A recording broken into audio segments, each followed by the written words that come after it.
お話丸かじり。このチャンネルでは様々なお話を脚本化して朗読劇でお届けしております。今回お届けしますのはフランスのお話、シャルル・ペローの作品です。タイトルをお願いします。第98夜のお話はシンデレラ。演者は琴美と浅井優。ストーリーテラーは星野芽衣と浅井優がお送りします。さあ今夜も物語の扉を開きます。最後までごゆっくりとご覧ください。それではまた後でお会いしましょう。シンデレラ。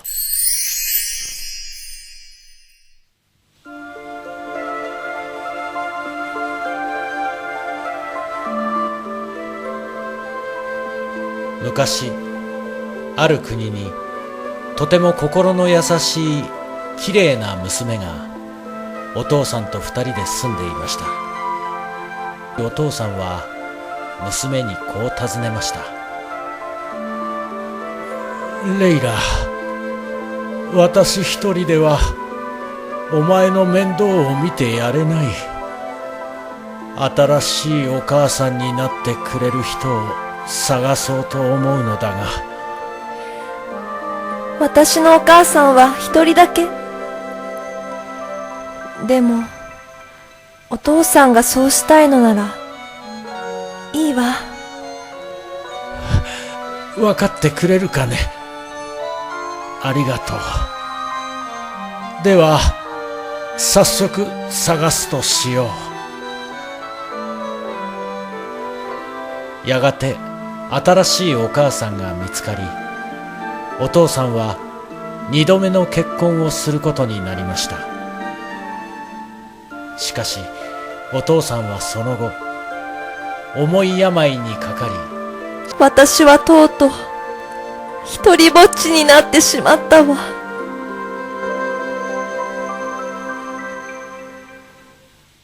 新しいお母さんには二人の娘がいました。その二人の姉とお母さんはとても嫉妬深く意地悪でした。新しいお母さんはレイラがとても綺麗だったので辛く当たり、嫌がらせやできないことを押し付けていじめていました。そして自分の権限で粗末な服を着せて屋根裏部屋に追いやりました。二人の意地悪な姉はレイラのことを灰だらけのレイラ、シンデレラと馬鹿にして笑いました。その時からこのかわいそうな娘はシンデレラと呼ばれるようになりました。レイラがしくしく泣いていると、ネズミや白い小鳥たちが優しく慰めてくれました。彼らはレイラの唯一の友達でした。ある日、国が舞踏会を開くことになりました。その舞踏会はある目的があったのです。舞踏会か。私の家も招待されるといいな。招待されるわよ。でもあんたはダメ。どうして？私も行きたい。そんな格好で出たら笑われるわ。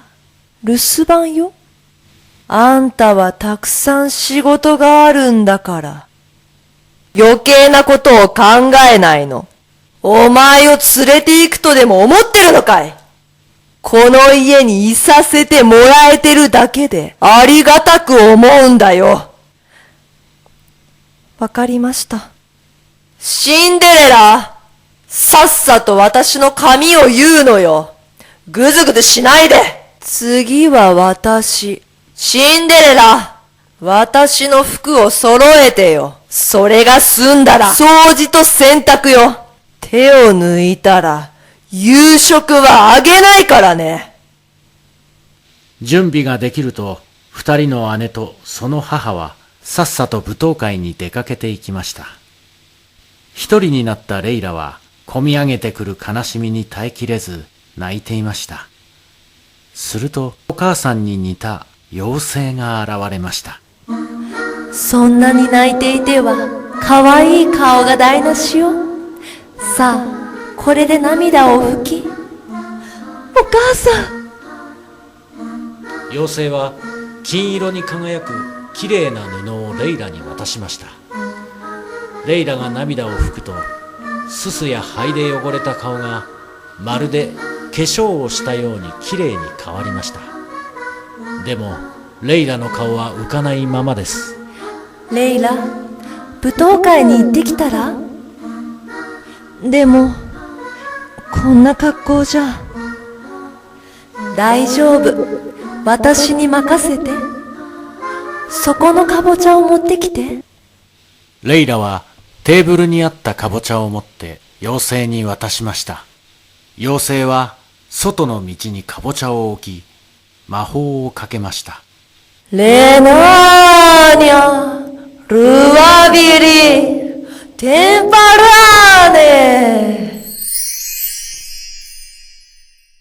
すると、あっという間にかぼちゃは立派な馬車に変わりました。それを見ていたネズミたちや小鳥もびっくりしました。あんたたちも手伝ってね。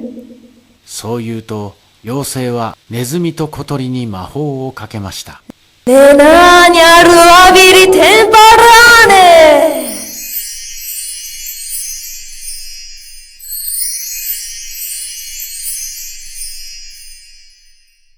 すると今度はネズミは馬に、小鳥は魚車に変わりました。さあ、今度はあなたが変わるのよ。最後に妖精はレイラに魔法をかけました。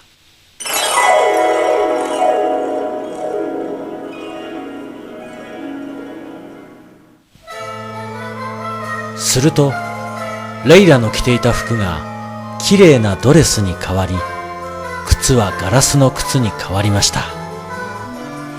妖精さん、ありがとう。あなたは大好きだった私のお母さんに似てる。本当にありがとう。でも今まで微笑んでいた妖精の顔が少し真顔になり、レイラにこう言いました。この魔法は長く効かないの。せいぜいもって夜中の12時まで。それまでに帰らないと魔法が解けて元に戻ってしまうから、必ず12時までに帰るのよ。レイラは馬車に乗り込むと言いました。わかったわ。ありがとう。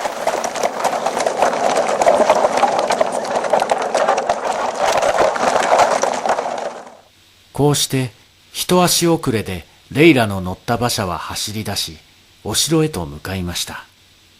しばらくしてお城のきらびやかな明かりが見えてくると、レイラの心は踊り、同時に激しく揺れ動きました。その頃、お城では、王子様、このようにたくさんの娘たちが集まりました。今宵はあなたのお妃をこの中から決めなくてはなりません。そうか。素敵な人が見つかるとよいが。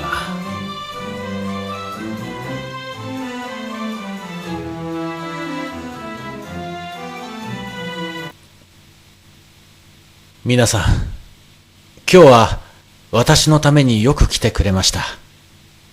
さあ、遠慮なく楽しんでいってください。王子様、本当に素敵だわ。あの方が私の将来の。何勝手なこと思ってるのよ。舞踏会が始まると、王子様は招いた娘たち一人一人と踊り出しました。この盛大なパーティーには、たくさんの素敵な騎士や貴族も招かれていました。王子様はそれらの紳士たちにも娘や招かれていたその他の女性たちと踊るよう促しました。招かれた者たちが楽しそうです。おや、どうしました？浮かぬお顔で。王子様、次は私と踊ってください。次は私と踊ってください。その次は私とも。その次は私とも。王子様は快く踊り出しました。王子様が娘たちと踊っていると、家来の一人が近づいてきて、王子様に言いました。どうやら遅れてきた娘が一人いるようでございます。入れてやりなさい。家来がレイラを大広間に案内すると、中にいた者たちは驚いてそれぞれに声を上げました。なんて素敵な方だ。まるでどこかのお姫様のようね。でも一番驚いたのは王子様でした。そして王子様は自分の方からレイラをダンスに誘いました。二人は美しく、そして誰よりも楽しそうに踊りました。でも楽しい時間はあっという間に過ぎ去り、やがて12時を知らせる鐘の音が聞こえてきました。いけない。12時になるわ。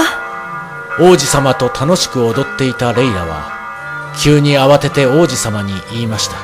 王子様、私はもう帰らなくてはなりません。楽しいひとときをありがとうございました。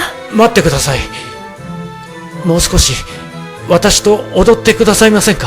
ごめんなさい。どうしてもお城を出なければならないのです。レイラは王子様の手をそっと離し、急いで大広間を出て行きました。待って。本当にごめんなさい。王子様、次は私と一緒に踊ってください。私と踊ってください。その次は私とも。その次は私と踊るのよ。王子様はレイラを追いかけようとしましたが、たくさんの娘たちに囲まれてできませんでした。レイラは大広間を出ると、急いで長い階段を駆け下りました。その時にガラスの靴が片方脱げてしまいましたが、それを拾って履き直す時間はありません。仕方なくそのままにしてお城を出ました。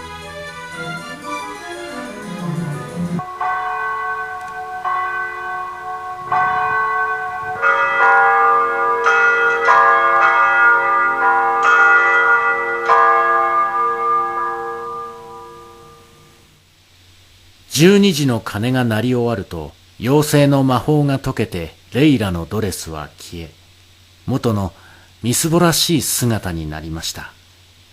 馬たちはネズミに、そして魚舎は小鳥に戻り、それぞれいなくなってしまいました。残ったのは馬車に変わったかぼちゃと片方のガラスの靴だけでした。レイラはガラスの靴を持ちながら思いました。なぜこれだけが残ったんだろう。でも嬉しい。片方になってしまったけど、この靴は私の宝物。今夜の素敵な思い出としていつまでも大事にするわ。本当にありがとう、妖精さん。やがて舞踏会が終わり、家来が王子様のところにやってきて言いました。片付けをしている時に見つけたのですが、階段にこのようなものが落ちていました。この靴はあの人のものだ。私は初めて愛おしいと思える人ができた。この靴の持ち主と、いや、この靴が足にぴったり合う女性と結婚したい。国中に知らせを出してくれ。レイラが家に戻った後、二人の姉とその母が帰ってきました。レイラは二人の姉の話を黙って聞いていました。王子様と踊れたなんて夢みたい。この手、いつまでも洗いたくない。私も王子様、本当に素敵だったわ。どんな人が好きなのかしら。でも、私にもチャンスがあるのよね。姉さんは無理よ。やはり少しでも若い女性がいいと思うわ。なんですって！しばらく姉たちは取っ組み合いの喧嘩をしていましたが、我に返って2番目の姉が言いました。でも、遅れてきたあの子は誰かしら。王子様と一番長く踊っちゃってさ、生意気よ。遅れてきたくせに。どこかのお姫様かしらね。身なりが綺麗だったし、大金持ちの娘のことは確かよ。シンデレラ！何ニヤニヤしてるのよ。頭にくるわ。尺に触るわ。さっさと掃除でもしなさいよ。はい、かしこまりました。あの子、何か知ってるのかしら。相変わらず意地悪な2人ですね。その頃、王子様の使いはガラスの靴を持って、この靴がぴったり足に合う娘を探していました。やれやれ、王子様の人気もすごいものだな。娘の母親まで足を合わせるとは。足が大きいため、少しでも靴に合わせようと、足の指やかかとをナイフで削り落とそうとした者もいた。王子様も罪作りなお触れを出したものだ。でも、ガラスの靴はどの女性の足にもぴったり合いませんでした。王子様の使いはもちろんレイラの家にもやってきました。まあ、ようこそお越しくださいました。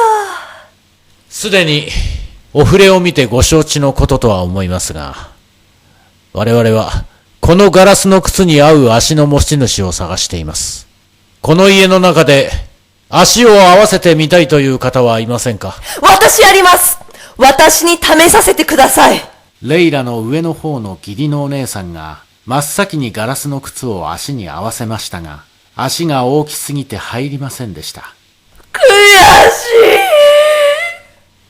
全然入らなかったわ。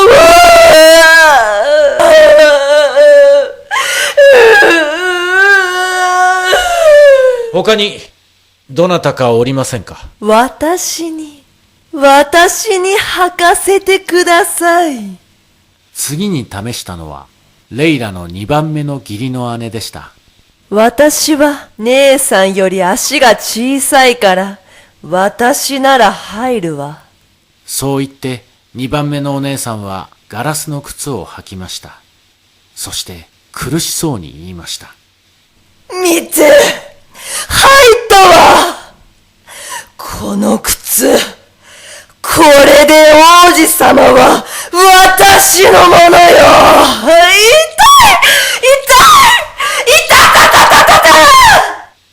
彼女は急いで靴を脱ぎました。本当にあなたの靴なのですか？本当よ！失礼ね！今見たでしょ？入ったじゃないの！でも、とても履きにくそうでしたよ。あのパーティーで食べすぎて太ってしまったの。あの時は確かに入ってたのよ。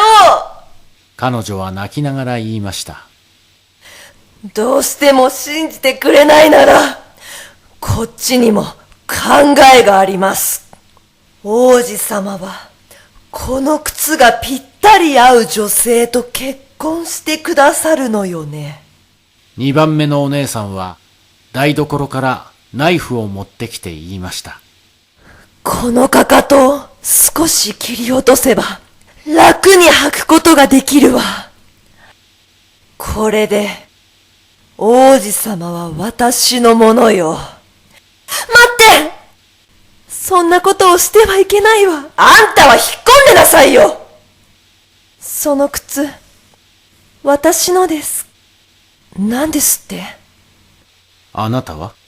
レイラの美しさに王子の家来は驚きながら言いました。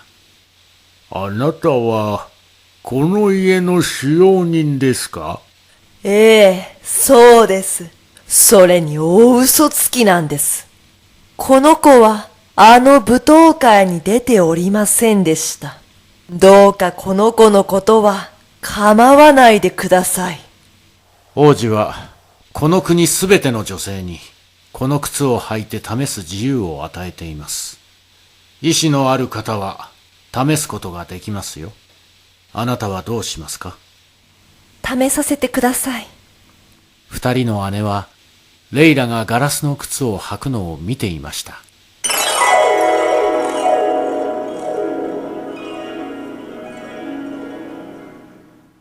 するとどうでしょう。型を取ったようにぴったりとあったのです。そして家来にもう片方のガラスの靴を見せ、自分が舞踏会に出たことを言いました。二人の姉はびっくりして言いました。そんな、バカな。あんたが、あの時のお姫様だったの？二人目のお姉さんは、レイラの手を取り言いました。負けたわ。あんたが綺麗だってこと、心の優しいいい子なんだってこと、そろそろ認めなきゃね。今までいろいろと辛く当たってごめんね。これからは王子様と幸せに暮らしてね。お姉さん。三姉妹は泣きながら抱き合いました。それを見ていた義理のお母さんも涙を流していました。あなたは我が城の王子が探し求めていた女性に間違いはない。さあ、お城に参りましょう。王子が待っていますよ。はい。いつまでもお幸せに。お妃様。ありがとう、お姉様。こうしてシンデレラ、いいえ、レイラは王子様とめでたく結婚し、いつまでも幸せに暮らしました。おしまい。はい、というわけでございまして、第98夜シンデレラお届けいたしました。はい。聞いてみていかがでしたか？やっぱりシンデレラっていうと女子が憧れるお姫様のお話ですよね。すごく夢がありますよ。そうなるんでしょうね。はい。僕が書いた作品はですね、やっぱりテーマとして因果応報っていうのがまず一つと、あと信じていれば夢は叶うっていうね、やはりそこに繋がるんですね。そういったものをテーマとさせていただきました。はい、非常にあるあるで申し訳ございません。いえいえいえ。シンデレラといえば、はい、ワードにも例えられていますよね。あ、そうですね。はい。シンデレラガール。ああ、シンデレラガール。はい。シンデレラボーイっていうのがありましたね。シンデレラボーイもありますかね。なるほど。あとはグリム童話にもなんか同じような作品があるっていう。ハイカブリ姫っていうのが。ああ、そうですよね。だけどよくやっぱペロとグリムってなんでこう似せちゃうんでしょうかね。似てるんですね。赤ずきんもそうだし、同じような作品手がけてますよね。はい、あと今出てきましたけども、ガラスの靴っていうのはペロ版だけだそうです。ガラスの靴ってグリム童話には出てきません、そこには出てこないんですね。そうなんです。そうだったんですか。あとびっくりしたのが、シンデレラっていうのはあだ名なんですね。名前じゃないんです。意味としては灰だらけという意味がやっぱりあるそうですね。で、本当の名前は何かっていうとエラとかね。僕はだからレイラっていう形にさせていただきましたけど、シンデレラのそうレラがレイラなんですね。どっちも一緒でしょうね。あとやっぱりこれもあるあるなんですけど、やっぱり残酷描写とか、エッチなものが出てくる、エッチなものも出てきますね。子供のために削っているっていうね代表的な作品でしょうね。なるほど。ということで第98夜フランスのお話、シャルル・ペローの作品シンデレラをお送りいたしました。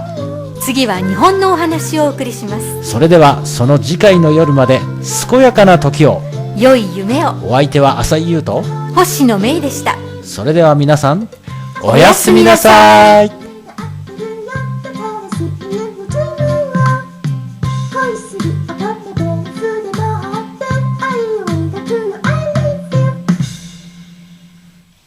次回第99夜のお話丸かじりは、日本のお話ジュゲムをお届けします。お前さん、子供が生まれてもう7日目だよ。ああ、そうか。今日で初7日か。お七夜って言うんだよ。七夜出すものはねえよ。まさかおめえ、おいらを七夜に出すってんじゃねえだろうな。何をバカなこと言ってんだい。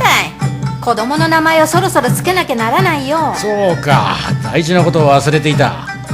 寿限りなしということで、ジュゲムというのはどうかな。なんかありきたりだね。他にはありませんか？こういうのもありますぞ。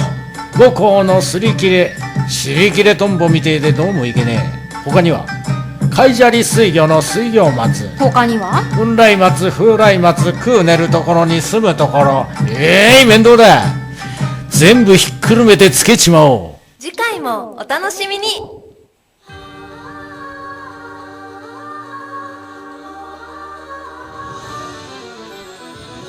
皆さん、今回のお話はいかがでしたか？よかったらチャンネル登録もよろしくお願いします。コメントもお気軽に。それでは次回のお話まで。まったね。